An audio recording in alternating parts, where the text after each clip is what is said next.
नमस्कार दोस्तों। आज है 1 जून और फ्रेंड्स डेली करंट अफेयर्स में आपका स्वागत है फ्रेंड्स आपका क्रेजी थॉट्स के इस चैनल पर, जहां पर हम आपके लिए सुबह के 6 बजे लेकर आते हैं daily current affairs. Friends start करते हैं हमारी करंट अफेयर्स का पहला question. Which is an ecologically sensitive area? पारिस्थितिकीय दृष्टि से संवेदनशील क्षेत्र कौन सा होता है? It is located within 10 kilometers around protected areas, national parks and wildlife sanctuaries.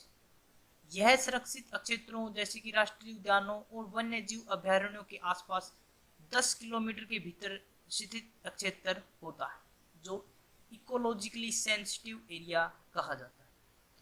पर्यावरण संरक्षण अधिनियम 1986 के तहत पर्यावरण, वन एवं जलवायु परिवर्तन मंत्रालय द्वारा ESA को अधिसूचित किया जाता है। इसका मूल उद्देश्य राष्ट्रीय उद्यानों और वन्यजीव अभयारण्यों के आसपास कुछ गतिविधियों को विनियमित करना है, ताकि सुरक्षित क्षेत्रों को शामिल करने वाले संवेदनशील पारिस्थितिकी तंत्र पर ऐसी गतिविधियों के नकारात्मक प्रभावों को कम किया जा सके। When was the Himalayan Institute of Biosample Technology, Himalaya जैव संपदा प्रौद्योगिकी संस्थान की स्थापना कब की गई? तो 1942। हिमालय जैव संपदा प्रौद्योगिकी संस्थान की स्थापना 1942 के अंदर की गई। इसकी स्थापना भारत सरकार द्वारा सितंबर 1942 में एक स्वायत्त निकाय के रूप में की गई थी। यह एक ऑटोनोमस बॉडी स्वायत्त निकाय है। हिमालय जैव संपदा प्रौद्योगिकी संस्थान द्वारा संपूर्ण भारत में CSIR की मौजूदगी में 38 राष्ट्रीय प्रयोगशालाओं, 39 दूरस्थ केंद्रों, 3 नवोन्मेषी कॉम्प्लेक्सों और 5 यूनिटों के सक्रिय नेटवर्क का संचालन किया जा रहा है। Who was honored as the father of Carnatic music? Karnataka संगीत के पिता के रूप में किसे सम्मानित किया गया था? पुरंदरदास को कर्नाटक संगीत के पिता के रूप में सम्मानित किया गया। पुरंदरदास को कर्नाटक संगीत के पिता के रूप में सम्मानित किया गया था। कर्नाटक संगीत में उनके महत्वपूर्ण योगदान के सम्मान में उन्हें व्यापक रूप से संगीत पितामह के रूप में जाना जाता है। वे भगवान श्री कृष्ण के महान भक्त, वैष्णव कवि, संत एवं समाज सुधारक थे। वह द्वैत दार्शनिक संत व्यास तीर्थ के शिष्य थे और कनकदास के समकालीन भी थे। उनके गुरु व्यास तीर्थ ने एक गीत दशरेंद्र पुरंदर दारासराय में पुरंदरदास की महिमा का बखान किया। What is the main purpose of the Aarogya Setu app? Aarogya Setu app का मुख्य उद्देश्य क्या है? Main objective of this app is to provide information related to persons infected with COVID-19 and remedies. Aarogya Setu app का मुख्य उद्देश्य क्या है? इस ऐप का मुख्य उद्देश्य कोविड-19 से संक्रमित व्यक्तियों एवं उपायों से संबंधित जानकारी उपलब्ध कराना।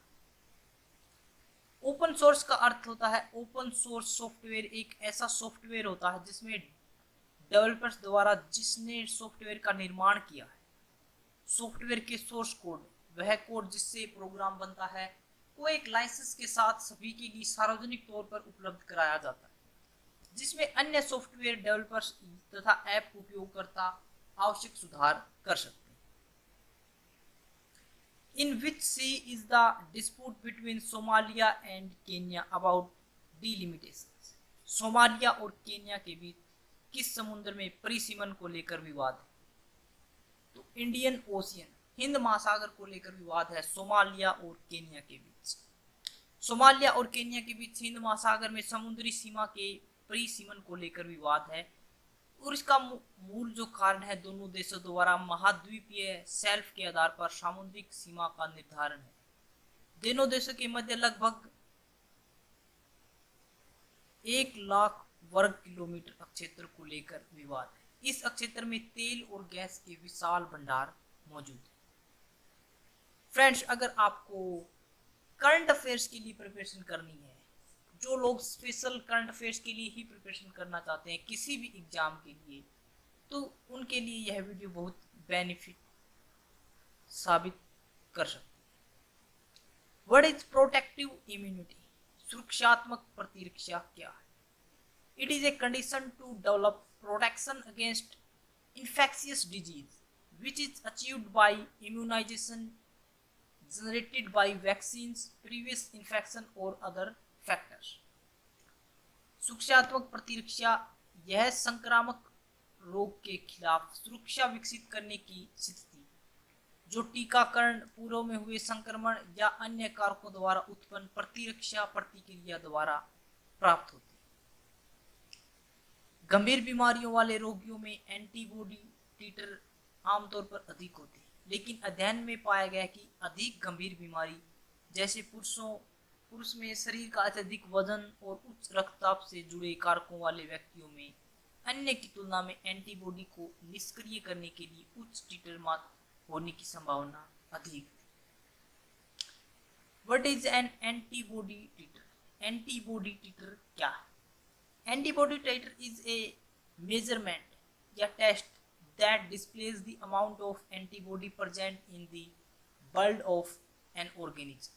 एंटीबॉडी टीटर एक माप या परीक्षण है जो किसी जीव के रक्त में उपस्थित एंटीबॉडी की मात्रा को प्रदर्शित करता है। एंटीबॉडी की मात्रा और विविधता शरीर की प्रतिरक्षा प्रतिक्रिया से संबंधित है।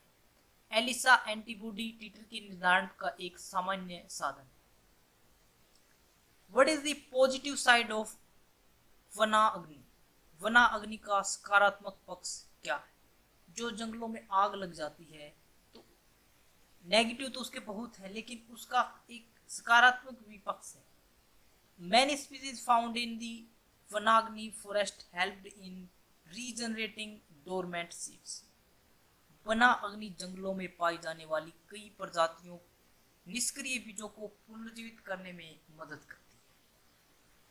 वनाग्नि के कारण जंगलों में पाई जाने वाली अधिकांश आक्रामक प्रजातियां नष्ट हो जाती हैं। उदाहरण के लिए कुछ समय पूर्व कर्नाटक में आदिवासी समुदायों ने प्रचलित कूड़े में लगाई जाने वाली आग की परंपरा का बहिष्कार किया था, जिसके कारण अक्षेत्र विशिष्ट में लेंटाना प्रजाति की वनस्पति इतनी ज्यादा बढ़ गई कि उसने वहां के स्थानिक पौधों का अतिक्रमण कर लिया। What is grasshopper? टीडी क्या है? Locusts are a type of tropical insect. टीडी एक प्रकार के उष्णकटिबंधीय कीड़े होते हैं जिनके पास लड़ने की अतुलनीय क्षमता होती है, जो विभिन्न प्रकार की फसलों को नुकसान पहुंचाती है। टिड्डियों की प्रजाति में रेगिस्तानी टिड्डियां सबसे खतरनाक और विनाशकारी मानी जाती हैं। सामान्य तौर पर ये प्रतिदिन 150 किलोमीटर तक उड़ सकती है। साथ ही 40 से 80 मिलियन टिड्डियां 1 वर्ग किलोमीटर के क्षेत्र में समायोजित हो सकती है। क्विक करंट अफेयर्स में फ्रेंड्स, भारतीय सेना की अधिकारी मेजर सुमन गवनी को प्रतिष्ठित संयुक्त राष्ट्र सैन्य gender advocate of the year award 2019 के लिए चुना गया है। यह पहली बार है जब किसी भारतीय को इस पुरस्कार से सम्मानित किया जाए। भारतीय बहुउद्योग कंपनी आईटीसी ने सनराइज फूड्स प्राइवेट लिमिटेड की 100% हिस्सेदारी खरीदने पर सहमति व्यक्त की। इस प्रस्तावित अधिग्रहण को एफएमसीजी व्यवसाय को तेजी से बढ़ाने की आईटीसी की रणनीति का हिस्सा माना जा सकता है। संस्कृत मंत्रालय के तहत राष्ट्रीय आधुनिक कला संग्रहालय national gallery of modern art द्वारा राम किंकर बैज की 115वीं जयंती के अवसर पर वर्चुअल टूर का आयोजन किया गया। आधुनिक भारत के सबसे मौलिक कलाकारों में से एक राम किंकर बैज एक प्रतिष्ठित मूर्तिकार और चित्रकार थे। राम किंकर बैज का जन्म पश्चिम बंगाल के बांकुड़ा जिले में हुआ था। छत्तीसगढ़ के मुख्यमंत्री भूपेश बघेल ने हाल ही में लाख की खेती को कृषि गतिविधि घोषित करने के वन विभाग के प्रस्ताव को मंजूरी दे दी। मुख्यमंत्री भूपेश बघेल के अनुसार इस प्रकार का निर्णय राज्य के किसानों के लिए काफी लाभदायक साबित होगा। दूसरों की सोच से अधिक कर दिखाना ही आपकी असली सफलता है। दूसरे कितना सोचते हैं, कितना सोच पाते हैं वो, उससे कुछ अधिक करके दिखाना आपकी असली सफलता है। वो आपके बारे में सोचते हैं कि आप इतना कर सकते हैं, लेकिन आप उससे कुछ ज्यादा करके दिखाएंगे उनको, तो आपकी असली सफलता है। Question of the day friends, Aarogya Setu app का संबंध किससे?